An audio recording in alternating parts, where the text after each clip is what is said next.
जय हिंद दोस्तों ईबीएस में कॉन्सेप्ट क्लियर करना बहुत जरूरी होता है और इसके लिए प्रीवियस ईयर क्वेश्चंस सबसे बेस्ट सोर्स होते हैं।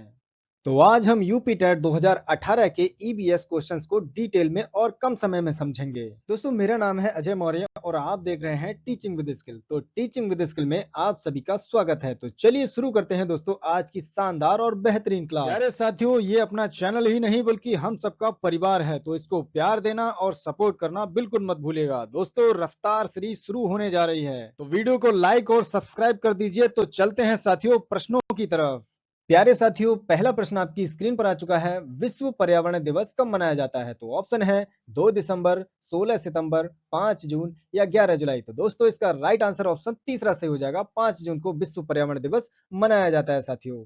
क्योंकि दोस्तों विश्व पर्यावरण संरक्षण के लिए स्टॉकहोम स्वीडन समझौता 5 जून 1972 को हुआ था। इसी सम्मेलन में 5 जून को विश्व पर्यावरण दिवस घोषित कर दिया गया था, इसलिए 5 जून को विश्व पर्यावरण दिवस मनाया जाता है साथियों। बढ़ते हैं अगले प्रश्न की तरफ। एम एस स्वामीनाथन एक कौन थे? पत्रकार थे, कृषि वैज्ञानिक थे या पारिस्थितिकी वैज्ञानिक थे या पक्षी वैज्ञानिक थे? तो दोस्तों इसका राइट आंसर ऑप्शन दूसरा सही हो जाएगा। कृषि वैज्ञानिक थे दोस्तों, और इनको हरित क्रांति का जनक भी कहते हैं। तो अगला प्रश्न है दोस्तों, wild life institute of India WWI कहाँ स्थित है? तो ऑप्शन है नई दिल्ली, कोयम्बटूर, अहमदाबाद या देहरादून। तो दोस्तों इसका राइट आंसर ऑप्शन चौथा सही हो जाएगा, देहरादून में स्थित है। तो दोस्तों अगला प्रश्न है। दोस्तों मुझे सर्दी हो रखी है, इसलिए आवाज थोड़ी भारी लग सकती है, इसलिए इसको इग्नोर करें और प्रश्नों की तरफ चलते हैं। तो प्रश्न है, प्रकाश संश्लेषण के दौरान हरे पौधे निम्न में से किसे सोख लेते हैं? तो ऑप्शन है हीलियम, नाइट्रोजन, कार्बन डाइऑक्साइड या ऑक्सीजन। तो राइट आंसर इसका ऑप्शन तीसरा सही हो जाएगा, कार्बन डाइऑक्साइड को सोख लेते हैं। तो दोस्तों अगला प्रश्न है, अपशिष्ट उत्पादों को खाने वाले जीवों को कहा जाता है? तो ऑप्शन है मृतक भक्षी, मांस भक्षी, शाक भक्षी या रसायन भक्षी। तो दोस्तों इसका राइट आंसर ऑप्शन पहला सही हो जाएगा, मृतक भक्षी कहा जाता है दोस्तों। बढ़ते हैं दोस्तों अगले प्रश्न की तरफ। तप्त भौम जल से किस प्रकार की ऊर्जा प्राप्त होती है? तो ऑप्शन है जल विद्युत ऊर्जा, सौर ऊर्जा, भूतापीय ऊर्जा या नाभिकीय ऊर्जा। तो दोस्तों इसका राइट आंसर ऑप्शन तीसरा सही हो जाएगा, भूतापीय ऊर्जा प्राप्त होती है। तो अगला प्रश्न है साथियों, 16 घास स्थल कहाँ पाए जाते हैं? तो ऑप्शन है पश्चिमी घाट, पूर्वी घाट, हिमालय या विंध्याचल। तो दोस्तों इसका राइट आंसर ऑप्शन पहला सही हो जाएगा, पश्चिमी घाट में पाए जाते हैं। तो अगला प्रश्न है साथियों, भारत में पेलिकन पक्षी कहाँ प्रजनन करते हैं? तो ऑप्शन है नेलापट्टू, कूंथनकुलम, कोक्कारेवेलूर या ये सभी। तो दोस्तों इसका राइट आंसर ऑप्शन चौथा सही हो जाएगा, इन सभी जगहों पर पेलिकन पक्षी प्रजनन करते हैं। तो अगला प्रश्न है साथियों, मिनी माता रोग ऐसी मछली खाने से होता है जिसमें अधिक मात्रा में पाया जाता है। तो ऑप्शन है आर्सेनिक, पारा, कैडमियम या ये सभी। तो दोस्तों इसका राइट आंसर ऑप्शन दूसरा सही हो जाएगा, पारा की मात्रा अधिक होने से मिनी माता रोग हो जाता है। बढ़ते हैं दोस्तों अगले प्रश्न की तरफ। ओजोन परत का अधिकतम ह्रास निम्न में से किस पर हुआ है? तो ऑप्शन है उत्तरी ध्रुव, दक्षिणी ध्रुव, भूमध्य रेखा या इनमें से कोई नहीं। तो दोस्तों इसका राइट आंसर ऑप्शन दूसरा सही हो जाएगा, क्योंकि साथियों अंटार्कटिका पर स्थित जो दक्षिणी ध्रुव है वहां पर ओजोन परत का सबसे ज्यादा ह्रास हुआ है, इसलिए ऑप्शन दूसरा सही हो जाएगा, दक्षिणी ध्रुव। दोस्तों बढ़ते हैं अगले प्रश्न की तरफ।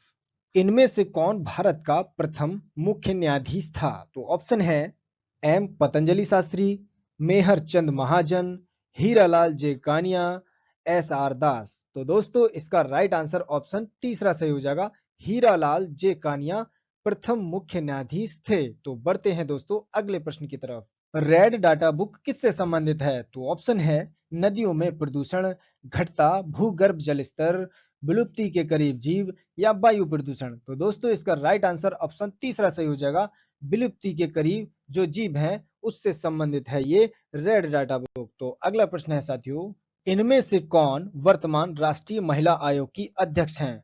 दोस्तों इनमें से कोई भी ऑप्शन सही नहीं है, क्योंकि ये ऑप्शन 2018 के अनुसार हैं, जिनमें रेखा शर्मा अध्यक्ष थी, लेकिन वर्तमान में अभी श्रीमती विजय किशोर राहटकर जी राष्ट्रीय महिला आयोग की अध्यक्ष हैं। बढ़ते हैं दोस्तों अगले प्रश्न की तरफ। लोकसभा और राज्यसभा की संयुक्त बैठक किसके द्वारा आहूत की जाती है? तो ऑप्शन है राष्ट्रपति, लोकसभा के अध्यक्ष, संसद या राज्यसभा के सभापति। तो दोस्तों इसका राइट आंसर ऑप्शन पहला सही हो जाएगा, राष्ट्रपति द्वारा आहूत की जाती है। तो दोस्तों बढ़ते हैं अगले प्रश्न की तरफ। संविधान के किस भाग में पंचायती राज व्यवस्था संबंधी प्रावधान दिए गए हैं? तो ऑप्शन है भाग 9, भाग 6, भाग 3 या भाग 4। तो दोस्तों इसका राइट आंसर ऑप्शन पहला सही हो जाएगा। भाग 9 में पंचायती राज व्यवस्था संबंधी प्रावधान दिए गए हैं। दोस्तों बढ़ते हैं अगले प्रश्न की तरफ। 74वें संविधान संशोधन का संबंध है। तो ऑप्शन है ग्रामीण स्थानीय स्वशासन से, शहरीय स्थानीय स्वशासन से, राष्ट्रपति की शक्तियों से या संसद की शक्तियों से। तो दोस्तों इसका राइट आंसर ऑप्शन दूसरा सही हो जाएगा, शहरी स्थानीय स्वशासन से संबंध है। तो बढ़ते हैं दोस्तों अगले प्रश्न की तरफ। किस गैस के वर्षा के पानी में घुलने से वर्षा का पानी अम्लीय हो जाता है? तो ऑप्शन है hydrogen peroxide, nitrogen monoxide, carbon dioxide या सल्फर डाइऑक्साइड। तो दोस्तों इसका राइट आंसर ऑप्शन चौथा सही हो जाएगा, सल्फर डाइऑक्साइड के घुलने से वर्षा का पानी अम्लीय हो जाता है। तो दोस्तों अगला प्रश्न है, भारतीय संविधान में विधि का शासन विचार कहां से लिया गया है? तो ऑप्शन है अमेरिका, इंग्लैंड, स्विट्जरलैंड या आयरलैंड। तो दोस्तों इसका राइट आंसर ऑप्शन दूसरा सही हो जाएगा, इंग्लैंड से विधि का शासन विचार लिया गया है। दोस्तों बढ़ते हैं अगले प्रश्न की तरफ। लोकसभा के चुनाव हेतु अधिसूचना कौन जारी करता है? तो ऑप्शन है भारत का निर्वाचन आयोग, राष्ट्रपति, गृह मंत्रालय या लोकसभा सचिवालय। तो दोस्तों इसका राइट आंसर ऑप्शन पहला ही सही हो जाएगा, भारत का निर्वाचन आयोग लोकसभा के चुनाव की अधिसूचना जारी करता है। दोस्तों बढ़ते हैं अगले प्रश्न की तरफ। लोकसभा की कार्यवाही के प्रथम घंटे को कहा जाता है? तो ऑप्शन है सार्वजनिक काल, विशेषाधिकार काल, शून्यकाल या प्रश्नकाल। तो दोस्तों इसका राइट आंसर ऑप्शन चौथा सही हो जाएगा, प्रश्नकाल कहा जाता है। और ये प्रश्नकाल सुबह 11 बजे से दोपहर 12 बजे तक चलता है। तो दोस्तों बढ़ते हैं अगले प्रश्न की तरफ। वर्षा जल संग्रहण का क्या अर्थ है? तो ऑप्शन है प्रयुक्त जल का संग्रहण और भंडारण, वर्षा जल का जमाव और भंडारण, पानी का वितरण, उपयुक्त में से कोई नहीं। तो दोस्तों इसका राइट आंसर ऑप्शन दूसरा सही हो जाएगा, वर्षा जल का जमाव और भंडारण ऑप्शन सही हो जाएगा। तो बढ़ते हैं दोस्तों अगले प्रश्न की तरफ। भारतीय गैंडा कहाँ संरक्षित हैं? तो ऑप्शन है Corbett national park, Kaziranga national park, Bandipur national park या गिर नेशनल पार्क। तो दोस्तों इसका राइट आंसर ऑप्शन दूसरा सही हो जाएगा, काजीरंगा नेशनल पार्क भारतीय गैंडा के लिए संरक्षित है। तो दोस्तों बढ़ते हैं अगले प्रश्न की तरफ। निम्न में से कौन सा क्रम पारिस्थितिकी तंत्र में ऊर्जा प्रवाह के संबंध में सही है? तो दोस्तों इसका राइट आंसर ऑप्शन तीसरा ही सही हो जाएगा, पहले उत्पादक फिर उपभोक्ता उसके बाद अपघटक। तो अगला प्रश्न है साथियों, कौन सी ग्रीन हाउस गैस वातावरण में सबसे अधिक मात्रा में उपस्थित रहती है? तो ऑप्शन है प्रोपेन, एथेन, कार्बन डाइऑक्साइड या मेथेन। तो दोस्तों इसका राइट आंसर ऑप्शन तीसरा सही हो जाएगा, कार्बन डाइऑक्साइड गैस वातावरण में सबसे अधिक मात्रा में उपस्थित रहती है, जो कि ग्रीन हाउस गैस है। तो दोस्तों बढ़ते हैं अगले प्रश्न की तरफ। किस वर्णक की उपस्थिति के कारण पौधे हरे होते हैं? तो ऑप्शन है कैरोटीनाइड, लाइकोपीन, एंथोसाइनिन या क्लोरोफिल। तो दोस्तों इसका राइट आंसर ऑप्शन चौथा सही हो जाएगा, क्लोरोफिल के कारण पौधे हरे होते हैं। तो अगला प्रश्न है साथियों, मानवीय गतिविधियों जो पृथ्वी पर जलवायु परिवर्तन के लिए जिम्मेदार है। तो ऑप्शन है वनों को जलाना, कृषि क्रियाकलाप, एरोसोल कैन का उपयोग। तो ये सभी जिम्मेदार हैं, इसलिए ऑप्शन चौथा सही हो जाएगा। दोस्तों बढ़ते हैं अगले प्रश्न की तरफ।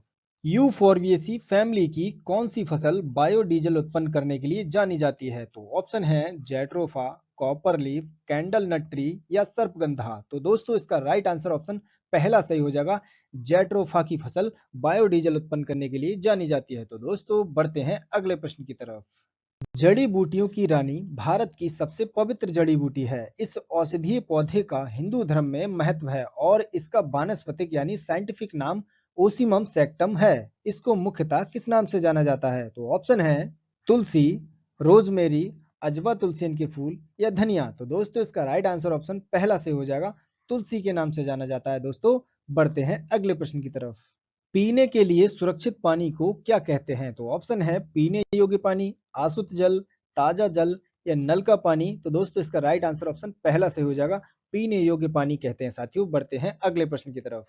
प्यारे साथियों, रफ्तार सीरीज का अंतिम प्रश्न आपकी स्क्रीन पर आ चुका है। वर्ष 1984 की भोपाल गैस त्रासदी निम्न में से किस गैस के रिसाव के कारण हुई थी? तो ऑप्शन है methyl isocyanide, nitrous oxide, methane या कार्बन मोनोऑक्साइड। तो दोस्तों इसका राइट आंसर ऑप्शन पहला ही सही हो जाएगा, मिथाइल आइसोसाइनाइड के रिसाव होने के कारण भोपाल गैस त्रासदी हुई थी। दोस्तों वीडियो में बने रहने के लिए आपका बहुत बहुत शुक्रिया, धन्यवाद दोस्तों।